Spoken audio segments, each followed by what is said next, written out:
के लिए, मुझे मेरी बात कहने का अवसर देने के लिए आपका तहे दिल से शुक्रिया अदा कर रहे हैं, आपका धन्यवाद कर रहे हैं। मेरा ही नाम है प्रशांत किशोर।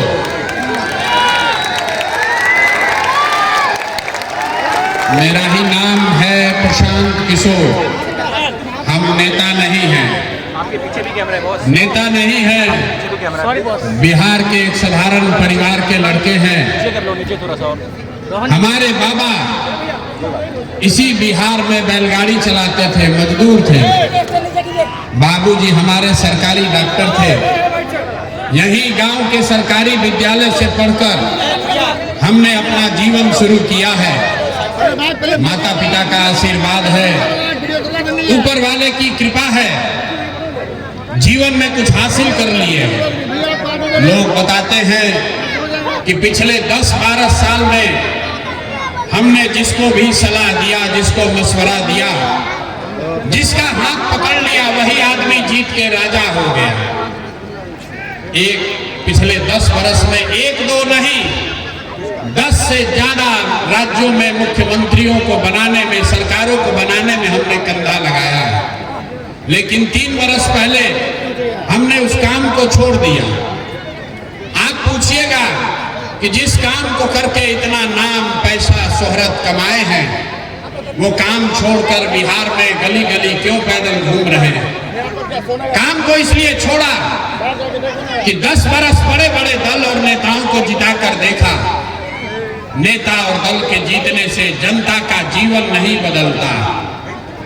ये आपको, हमको लगता है कि हमारा दल जीत गया, हमारा नेता जीत गया, हमारा जाति वाला जीत गया, हमारा झंडे वाला जीत गया।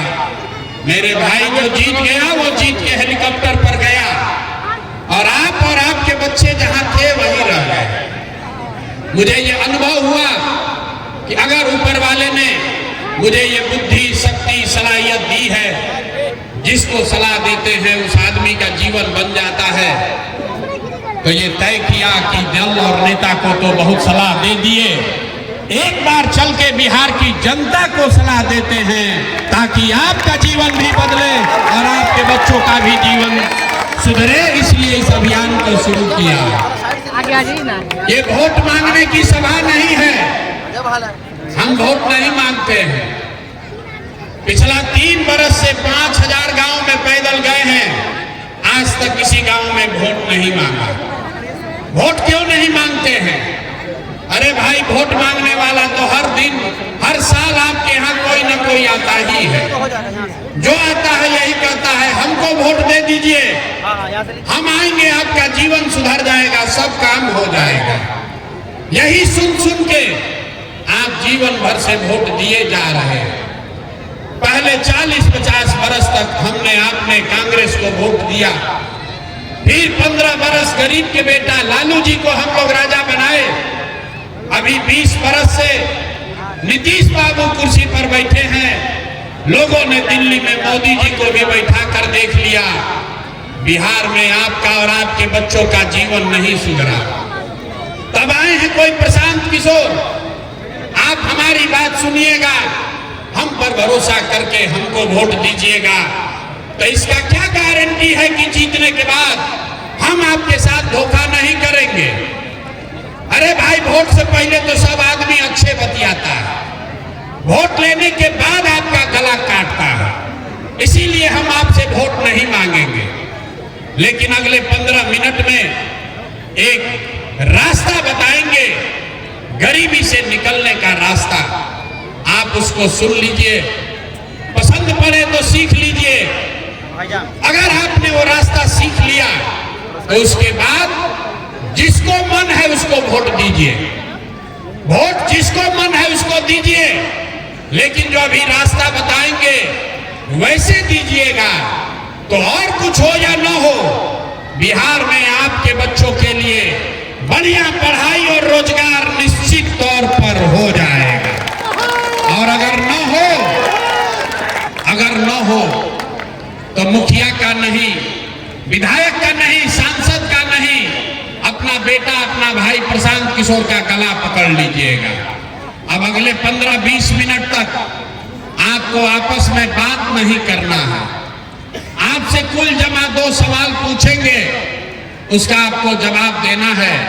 और अभी आपको अपने आंख के सामने दिखेगा कि आपकी गरीबी, बदहाली, परेशानी का कारण क्या है और इससे निकलने का उपाय क्या है। जितने लोग आए हैं सबको जवाब देना है, हाँ या ना बोलना है। जरा सब लोग सोचकर बताइए, आपके गांव पंचायत में, यहां किशनगंज में, आपके यहां और कुछ हो या ना हो, आप सभी के बच्चों के लिए बढ़िया पढ़ाई और रोजगार की व्यवस्था होनी चाहिए या नहीं होनी चाहिए? हाथ सबका उठना चाहिए। होना चाहिए कि नहीं होना चाहिए? जोर से बोलिए, होना चाहिए कि नहीं होना चाहिए? पढ़ाई रोजगार होना चाहिए कि नहीं होना चाहिए? होना चाहिए। हम नहीं सिखाए।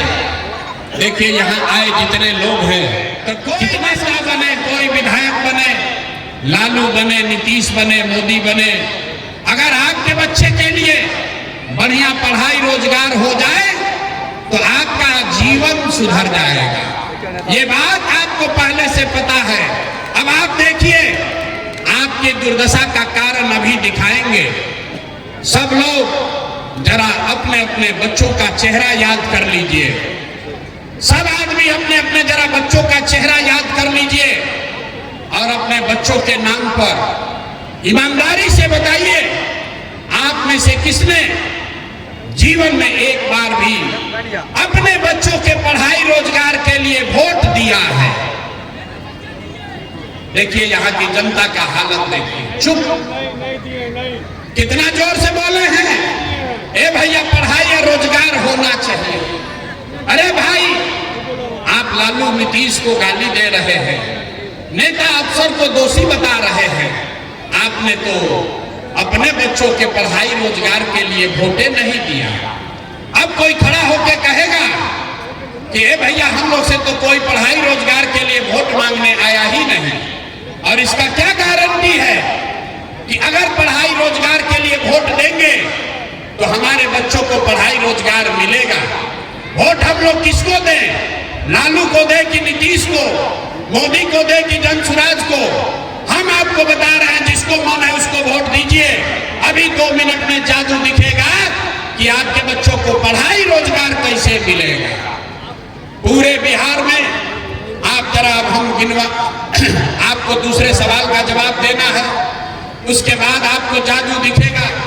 जरा सब लोग सोच के बताइए, आज तक आपने जिन नेताओं को वोट दिया, उन नेताओं ने आपके और आपके बच्चों के लिए कुछ काम किया है कि नहीं किया है? हाथ उठाकर बताना है, नेताओं ने आपके बच्चों के लिए काम किया है कि नहीं किया है?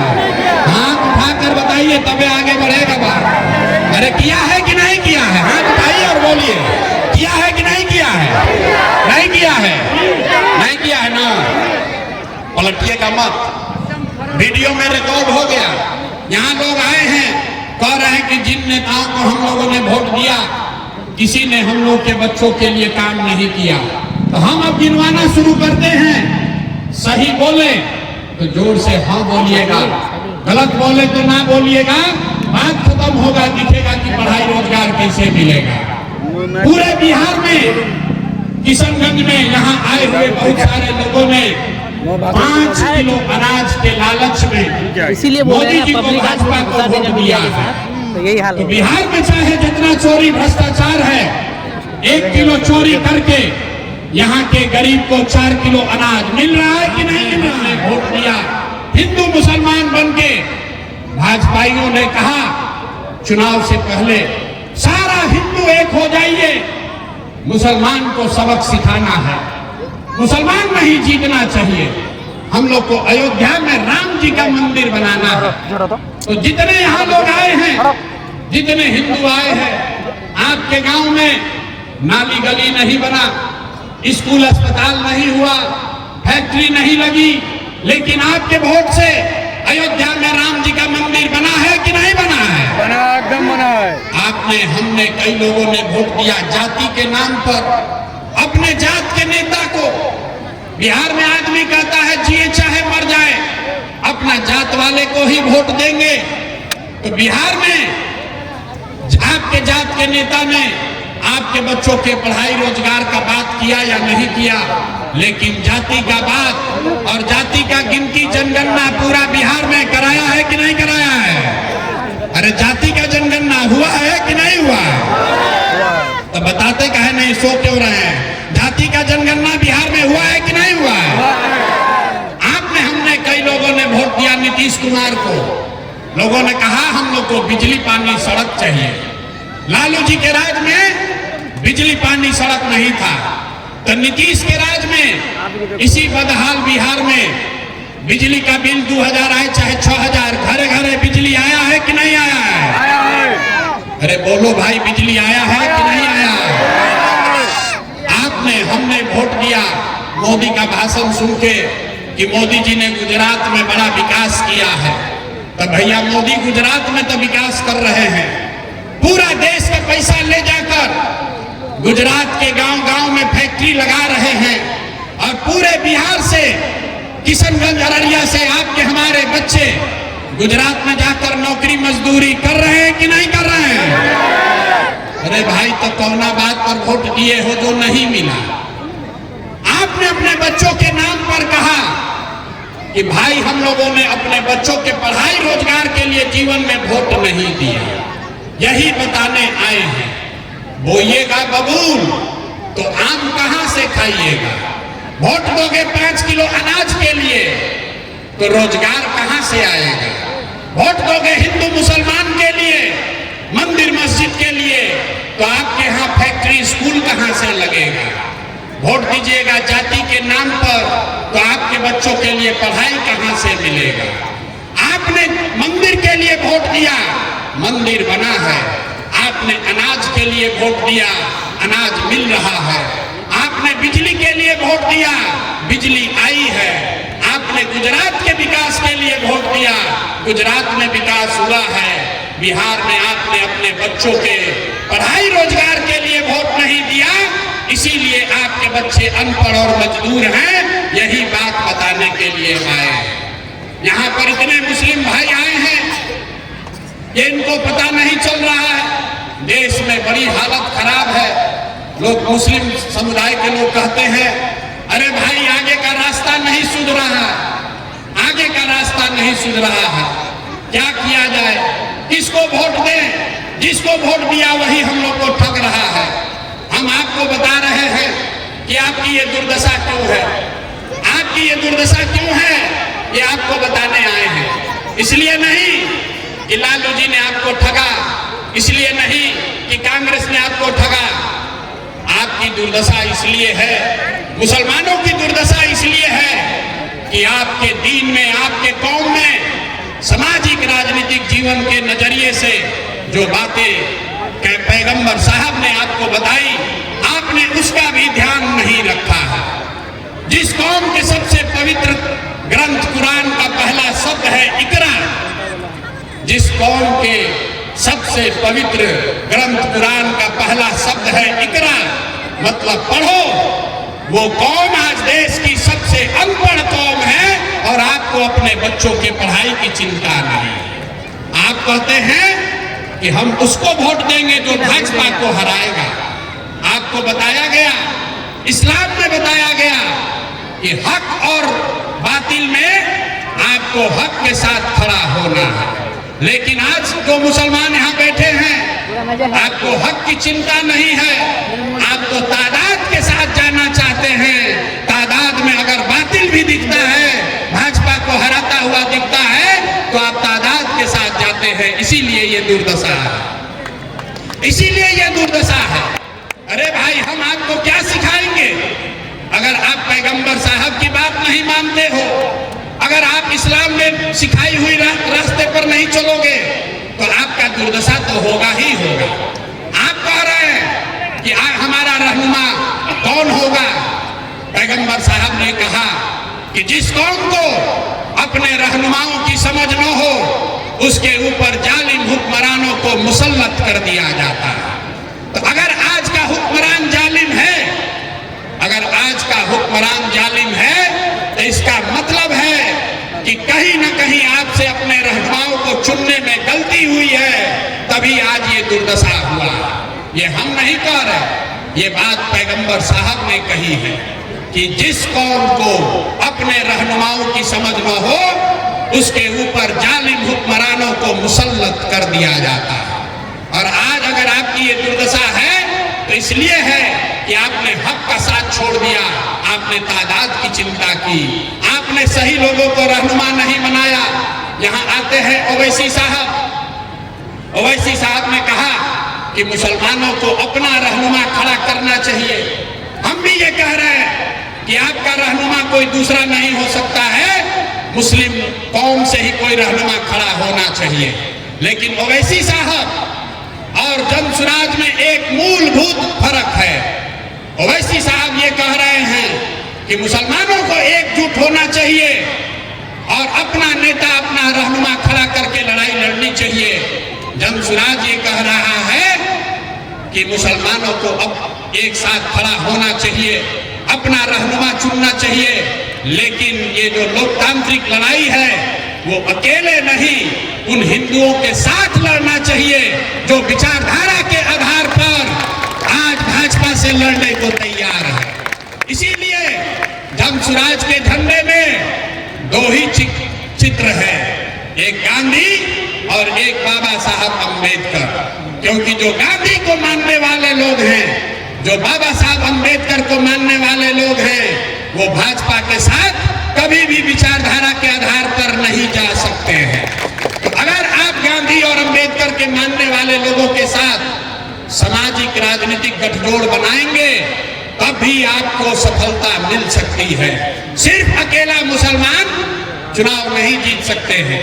अगर आपको चुनाव जीतना है, इस देश में अपनी स्थिति फिर से बेहतर करनी है, तो उन हिंदुओं के साथ चलना होगा जो विचारधारा के आधार पर सेकुलर हैं, सांप्रदायिक शक्तियों से लड़ना चाहते हैं। उन हिंदुओं के साथ चलोगे तभी आपका भला होगा। और वो हिंदू को पहचानने का एक ही उपाय है, जो भी गांधी और अम्बेडकर को मानने वाला हिंदू है वो सांप्रदायिक नहीं हो सकता है। यही सबसे बड़ी पहचान है। जब भी आपको लगे कि सारा हिंदू भाजपाई हो गया तो एक आंकड़ा दे रहे हैं, याद रखिए, इस देश में 80% हिंदू रहते हैं, इस देश में 80% हिंदू रहता है और पूरे देश में भाजपा को 35% वोट मिला है। तो गणित का 5वां क्लास का विद्यार्थी भी बता देगा कि 80% हिंदुओं के इस देश में अगर भाजपा को 35% वोट मिला है, इसका मतलब है कि आधे से ज्यादा हिंदू आज भी भाजपा को वोट नहीं देते हैं। जरूरत इस बात की है कि उन हिंदुओं को पहचानिए, जाति के आधार पर नहीं, विचारधारा के आधार पर। जो हिंदू विचारधारा के आधार पर भाजपा से लड़ने को तैयार है, उसके साथ सामाजिक राजनीतिक गठजोड़ बनाइए, तभी आपका पलड़ा भारी होगा। क्योंकि आधा हिंदू और मुसलमान साथी अगर साथ मिल जाए तो आप होंगे 60% और भाजपा होगी 40%। यही तरीका, यही हथियार है भाजपा को हराने का, दूसरा कोई उपाय नहीं है। यही रास्ता बता रहे हैं। गांव-गांव जाके जमसुराज में लोगों को एक ही चीज बता रहे हैं, एक बार जीवन में आप खड़े होइए और अपने बच्चों के पढ़ाई और रोजगार के लिए वोट दीजिए। इसलिए नहीं कि प्रशांत किशोर कह रहे हैं, इसलिए कि आपके हदीस में भी ये बात कही गई, सही मुस्लिम सही बुखारी में ये लिखा हुआ है कि हर मुसलमान की उन पर ताकीद की गई है कि आपको अपने बच्चों की अच्छी परवरिश करनी है, उसको अच्छा नाम देना है, उसकी तालीम और तरबियत करनी है। और आज आप अपने बच्चों की चिंता छोड़ के लालू नीतीश के चक्कर में पड़े हैं। कौन मोदी को हराएगा, कौन मोदी को जिताएगा? मेरे भाई, एक बार जो रास्ता इस्लाम में बताया गया है उसको पकड़िए, अपने बच्चों की चिंता कीजिए, आपकी जीत अपने आप होगी, भाजपा अपने आप हारेगी। यही रास्ता बताने आए हैं। ठीक लगे तो ये संकल्प लेकर जाइए, किसी से डरिए मत, डरिए मत। जो मुसलमान कहता है कि हम अल्लाह को छोड़कर किसी से नहीं डरते हैं, और आपको भाजपा का डर इतना लगता है कि किसी ने भाजपा का नाम लिया और डर के मारे आप उसको वोट दे दिए। तो मेरे भाई, अगर आप अल्लाह को छोड़कर किसी से नहीं डरते हैं तो आपको भाजपा से भी डरने का जरूरत नहीं है। अपने दम पर खड़ा होइए, अपने बच्चों की चिंता कीजिए, अपने बच्चों के पढ़ाई रोजगार की चिंता कीजिए। लोग वोट क्यों देता है? लोग वोट 3 वजह से देते हैं। लोग वोट देते हैं विकास के लिए, लोग वोट देते हैं राजनीतिक भागीदारी के लिए, और लोग वोट देते हैं अपने राजनीतिक विरोधी को हराने के लिए। इन तीनों नजरिए से 30 बरस से राजद को, लालटेन को वोट देने वाले लोग, आप जरा समझ लीजिए, विकास आपको मिला नहीं। आज बिहार में दलितों के बाद सबसे ज्यादा गरीब, बदहाल, फटेहाल अगर कोई है तो वो मुसलमान समाज के बच्चे हैं। तो विकास आपको मिला नहीं। भागीदारी का तो आलम ही ये है कि पूरे बिहार में आबादी के हिसाब से आपके 40 विधायक होने चाहिए। पूरे बिहार में खाली 19 मुस्लिम विधायक हैं। 1650 मुखिया होना चाहिए, 1100 से कम मुखिया है। 27,000 से ज्यादा वार्ड सदस्य होने चाहिए, 11,000 से कम वार्ड सदस्य मुस्लिम हैं। ये इसलिए है कि आपकी राजनीतिक विरासत को खत्म कर दिया गया। लालू जी ने बता दिया कि भाई तुम राजनीति मत करो, हमारे पीछे चलो, हमारे लालटेन में किरासन तेल बनकर जलते रहो, हम तुम्हारे यहाँ रोशनी करेंगे। लेकिन आपने देख लिया 35 बरस से जिस लालटेन में आप किरासन तेल बनकर जल रहे हैं, रोशनी हो रही है लालू जी के घर में और जल रहा है आपका और आपके बच्चों का भविष्य। तो तय आपको करना है कि आपको लालटेन में किरासन तेल बनना है कि अपने घर में रोशनी और प्रकाश लेकर आना है। तो मेरे भाई, एक बार जीवन में जो बात इस्लाम में बताई गई उसको फॉलो कीजिए। अपने बच्चों के पढ़ाई रोजगार की चिंता कीजिए, हक के साथ खड़े होइए, तादाद की चिंता मत कीजिए। हक के साथ खड़े होइएगा, अपने आप सही रास्ता निकलेगा, अपने आप भाजपा को हरा पाएंगे। यही आपसे अपील करने आए हैं। आप सबका यहाँ आने के लिए, बात सुनने के लिए बहुत बहुत धन्यवाद।